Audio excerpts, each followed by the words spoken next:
Hi, how's everybody doing today? It's great to be here with you, Ralph and Anna. Sorry, it's hard for me to always say Mr. and Mrs., but I know that there's kids out there from all over the world. So thank you very much for joining us. Just happy to be here. I'm in, just FYI, for your information, I'm in Houston, Texas, in our astronaut office conference room. So you could see all the patches behind me of a bunch of the space shuttle missions. Right across from me are all the Apollo missions, and on my left is all the space station missions. So it's a pretty neat place to be, and I wanted to share it with everybody. So we just wanted to know, could you talk to the kids a little bit about your background as far as how you got into the sciences? Yeah, sure. Thanks for the question. Like you mentioned already, I was in the Navy, but how I got there wasn't quite straightforward. It wasn't my first choice when I was in junior high and high school. I loved animals, and my father was a doctor, so I thought, my goal was to be a veterinarian. Just thought, that seemed comfortable to me. We always had animals. However, when I went through school, I did pretty good at school. I was interested in a lot of things. Science of course, was interesting. Math came easy to me, but I also loved reading, and I read a lot of books, and my grades were pretty good. So I'm finishing high school, and I'm applying to colleges, and lo and behold, I didn't get into the colleges that I thought that I had to go to pursue that career as a veterinarian. And I didn't really know what to do. I was a little distressed at 17, like, what am I going to do with my life? I had this plan and it's not going to happen. And so in the meantime, my brother had went to the Naval Academy, and he said, Sonny, you like doing outdoors things, you like being part of a team, why don't you apply? And I applied, and I actually got in. And I thought to myself, well, at least this will be a good stepping stone to do whatever I'm going to do next, because I don't know really what they do in the military. It's not my family's background. My dad immigrated from India, and my mom came from a blue-collar family in Ohio, and the military was not in our background. So I didn't know what I was getting into. I had long hair, and like I mentioned, I loved animals, and I was a swimmer. So I went there, I got my hair cut off. I wasn't going to be a veterinarian, but at least I got to swim. All that to say, at the end of your time at the Naval Academy, we pick what we're going to do in the military by our class rank. Of course, I said I was a swimmer, and I wanted to be a diver because it was easy. It was something I was comfortable with. But that billet got taken because I wasn't at the very top. I was somewhere right in the middle of our class, and somebody had already taken the diving billet. So at the time, the movie Top Gun came out, and they were flying jets. I thought that would be cool. So I said, okay, I'll go to flight school. I'd never flown an airplane before. I was pretty scared to death. Of course, I'd been on a big airplane, but I didn't know what a little airplane was going to be like. I didn't know what doing loops or doing instrument flight rules would be like. But I got in there and, put my head down and studied hard. Wanted to be a jet pilot, but that billet, again, was not available. I got helicopters. Again, never flew a helicopter in my life before. Didn't know what hovering was going to be like, but I figured it out. I had great instructors, great mentors, and it is awesome. Flying a helicopter was like the most fun thing I had ever done in my life. And I got to fly off of ships at sea, which was really fun and challenging. But at like the age of 24, I was in charge of a helicopter. And by the age of 26, I was in charge of a detachment of helicopters and people. And it felt right because I took those challenges that I had never done, and it was fine. I was really interested in how the helicopter flew. All of a sudden, that engineering part of my brain kicked in and said, like, how does this work? And so people recommended to me, hey, why don't you go to test pilot school? And they would teach you all of that, and you would understand it, how to maybe make a helicopter even better. And so I did that. And as part of that curriculum, we came to here where I am right now in this very room, to Johnson Space Center. And I met John Young, who was the first guy to fly the space shuttle and had gone to the moon. and he told us that he had to learn how to fly a helicopter type vehicle to land on the moon. So I thought, oh, maybe I have the right stuff. Finally, it seemed like something fit that I really had. And I decided I would apply to the astronaut office, figured out what I had to do. Took a rejection letter. The first time around I applied, but the second time around I got my master's degree, and I had done some more things in my military career, and then got in. So the path was not very straight for me. Doesn't mean it's not straight for other people. Other people have had have that goal and just pursued it and got it. But for me, and it's okay to try things that you've never tried before and maybe be successful, maybe fail, maybe open another door. So, I mean, I think that's what I found, which was really rewarding, was like seeing that there are opportunities out there that I never even imagined when I was growing up. So you guys have so much in front of you, in particular, going back to the moon. I can't wait for the Artemis program to kick in, and your generation is going to be all over that. Well, we're definitely sitting on the edges of our seats for the Artemis mission. And would you mind if the students asked you some questions? Because we know that you have allocated time. So we have a question from one of our friends in Italy. This is Mev. Mev, I'm going to unmute you. You had a great question for Sunny. Go ahead and ask it. Thank you. Such a pleasure to meet you. And my question is, you stop at nothing, and as a multitasking woman, you have practiced triathlon in space. What do you suggest to us as future women? Oh, wow. So,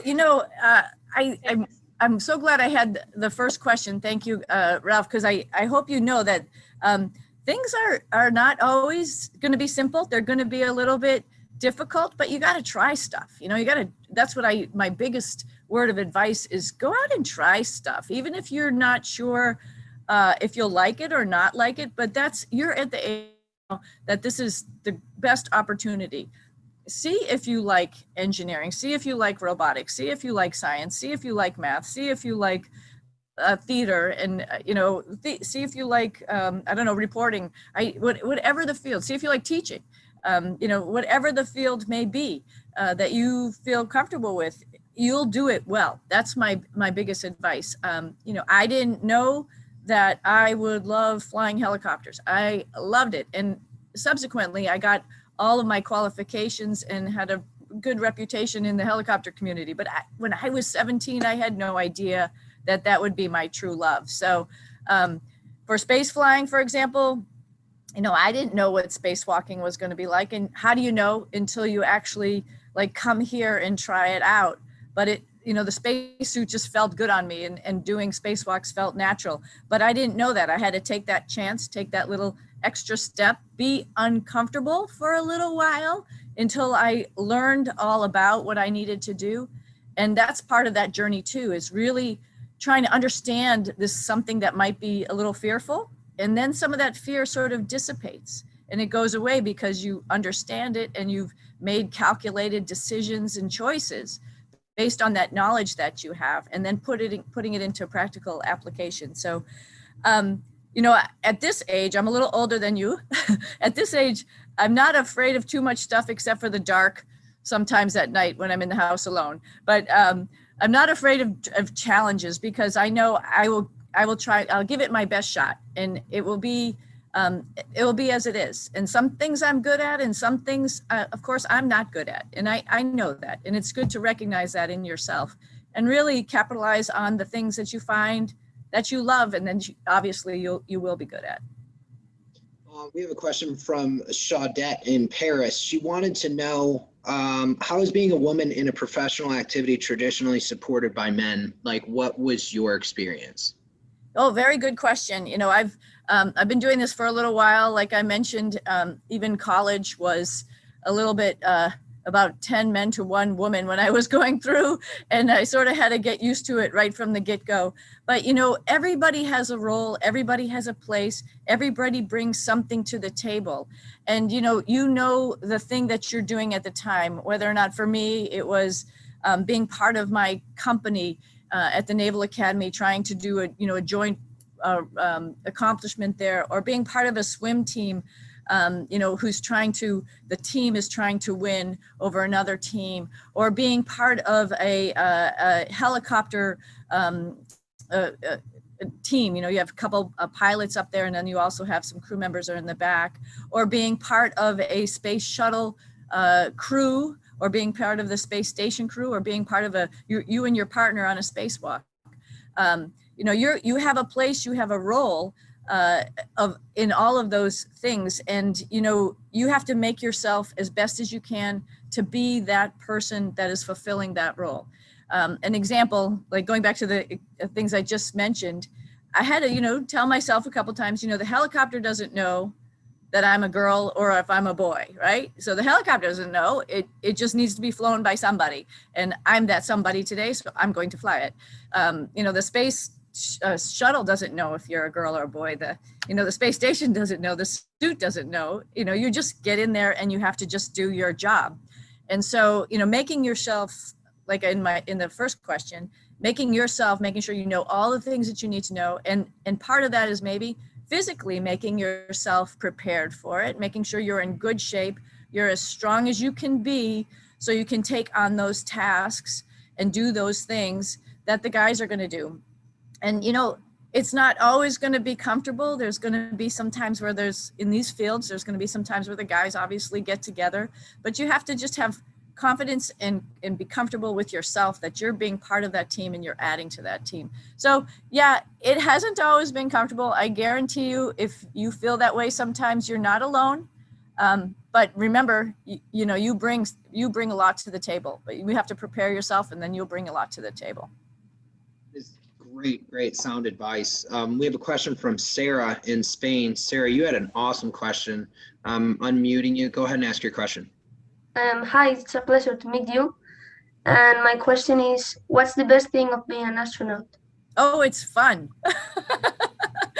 You know, I think it's just really, really fun. You know, of course, people say, oh, you fly in space a lot. But actually, I've been here quite some time, for as long as you guys probably have been alive, 20 years. And so it's not always that you're flying in space, but you're working with the people around you from all over the world. I am so lucky to have been working with people from, of course, Canada, Japan, Europe, and Russia, as we work building the International Space Station and living on the International Space Station and learning all about other people's cultures and languages. That's been really rewarding. And then, of course, flying in space is just awesome. I mean, what do you want me to say? You fly around like a bird, or, you know, like a fish, and you look out the window and there's the planet below you. I mean, it's just spectacular. It's amazing. It really puts things in perspective, and it makes you realize that we're part of this big planet. You know, I emphasize the international part because it's like we are all brothers and sisters from all over the world, and it really puts that in perspective. And then I think the third part is coming back with that experience and sharing it with people like yourselves, who I know are going to take my place and be, you know, do bigger and better things. You know that, you know, we're part of a little foundation that's you guys are going to build on and make things just amazingly great. I see so many young engineers who work here at Johnson Space Center, and they're doing spectacular, amazing things.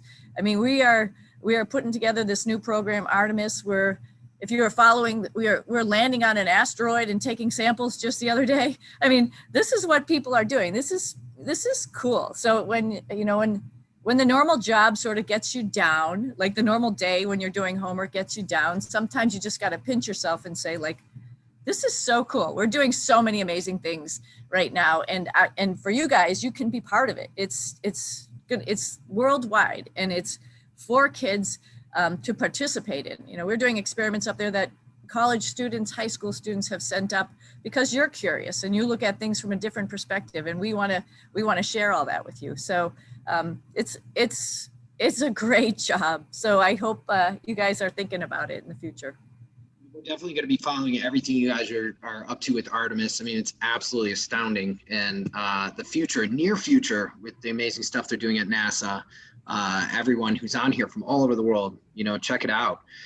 We have is it okay if we do about 10 more minutes of questions? Then Absolutely. Okay. Absolutely. Okay, because we have a lot of questions from kids all over the world.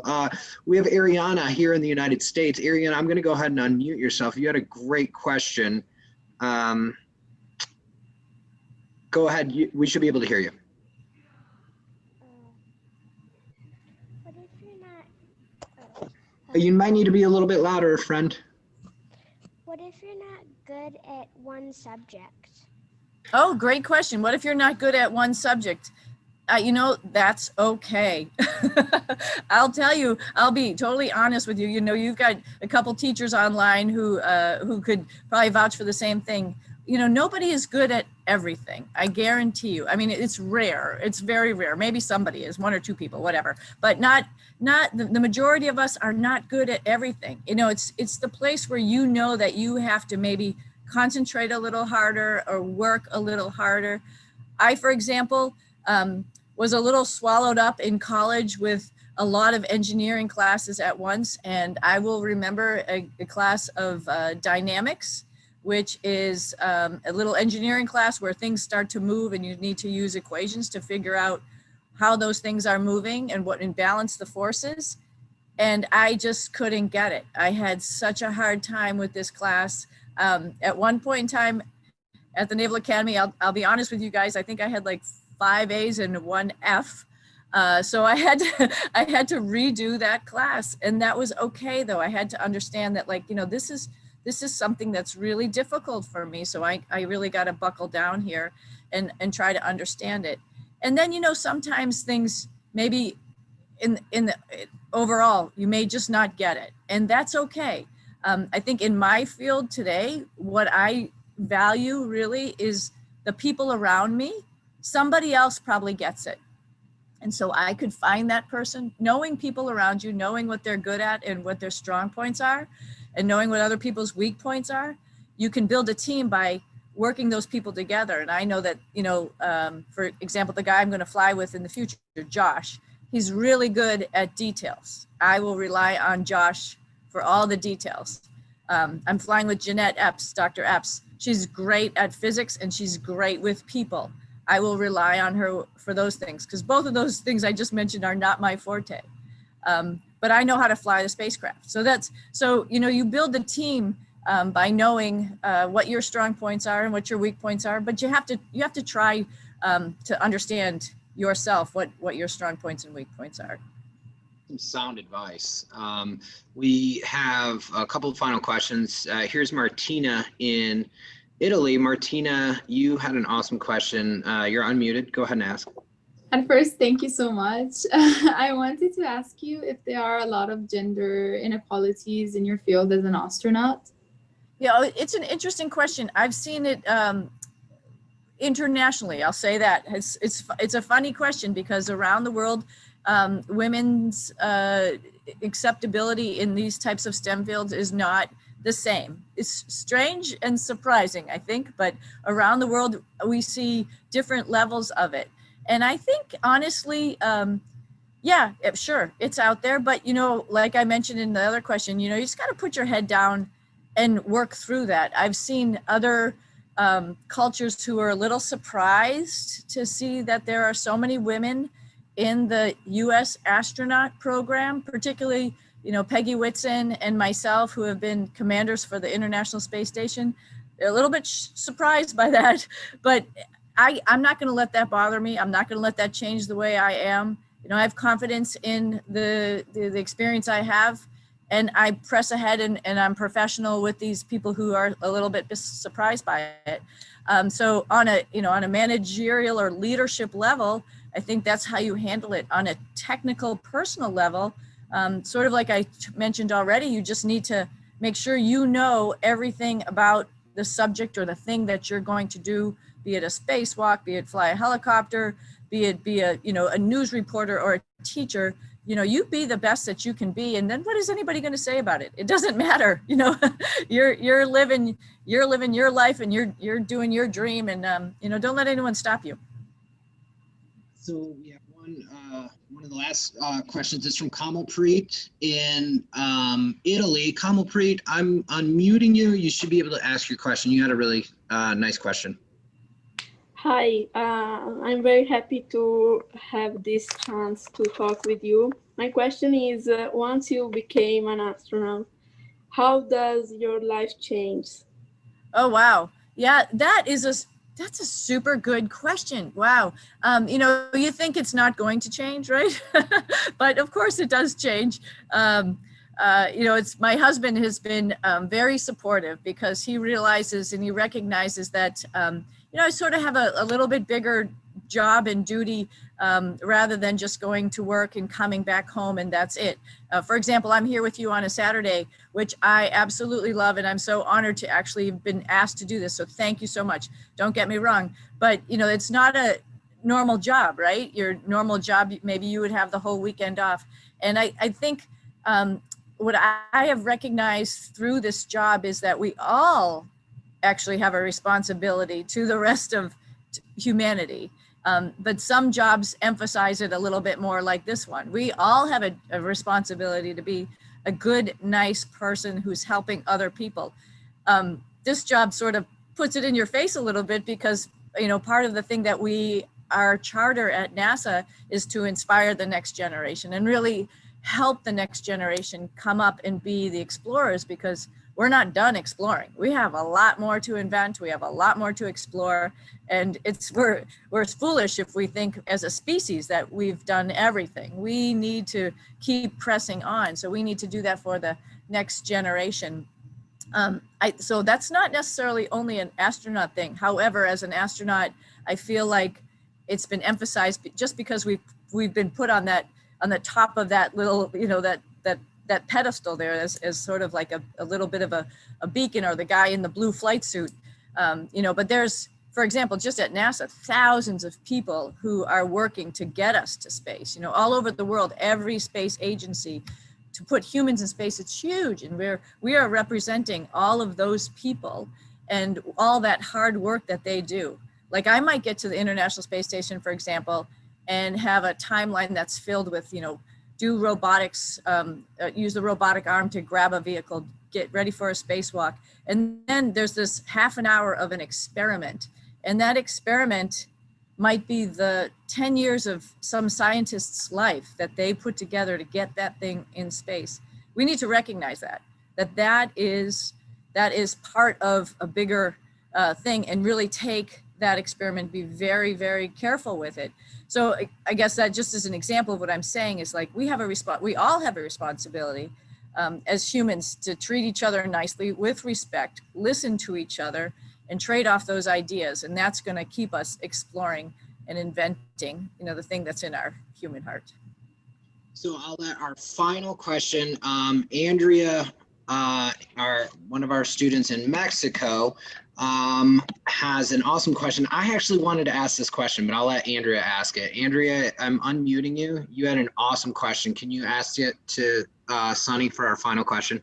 Hi, thanks a lot. It's a pleasure, really.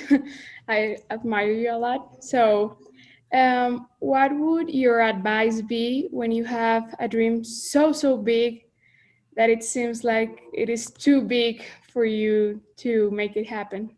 Gosh, that's a really, really good question. I'm not positive if, well, I read the book, The Martian, and you guys have seen the movie, The Martian. If you haven't, I would suggest it, because it's just really fun and motivating. And two, there's parts of it that are probably the plan that we're going to pursue in the future when we actually go to the red planet. But one of the things that they talk about, you know, the end of the book or the end of the movie is, you know, when you have a big problem, how do you solve it? It just seems like there's no way, I'm just going to forget it. I'm going to roll over and go back to bed. But you know what? You can solve it, but you probably have to solve it a little piece by a little piece by a little piece, and try to, in your mind or on paper, write it down, organize it, and take it step by step by step. You know, I wasn't, you know, born and then went to high school and then became an astronaut. There was that I mentioned in the beginning. There was many steps along the way to get to be able to do this job, and any job is the same way. There's many steps along the way that you need to take to be able to do that. And along the way is actually really cool. So don't lose track of that too. The whole path, if you stop and look around and watch your path as you're becoming an engineer, a teacher, a scientist, the people you encounter, the things you learn along the way are just amazing. But it takes all of those steps to actually reach that bigger goal. I was lucky. I think I didn't really believe in the goal when I was your age, so I wasn't disappointed by maybe not getting there right away. I didn't think that I would become an astronaut. There's just no way in my life I thought that was going to happen.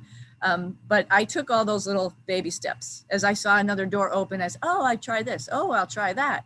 And I think that's how you solve the bigger problem. So if you already at your age have the big goal and you know what you want to do, oh wow, more power to you. You know, you've started down a path, and you probably can at least Google it, if not know people who have done those things, and find out what that path is, and start chipping away at it. I know it's going to happen.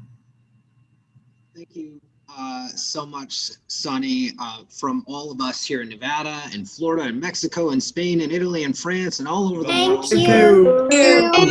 Thank you.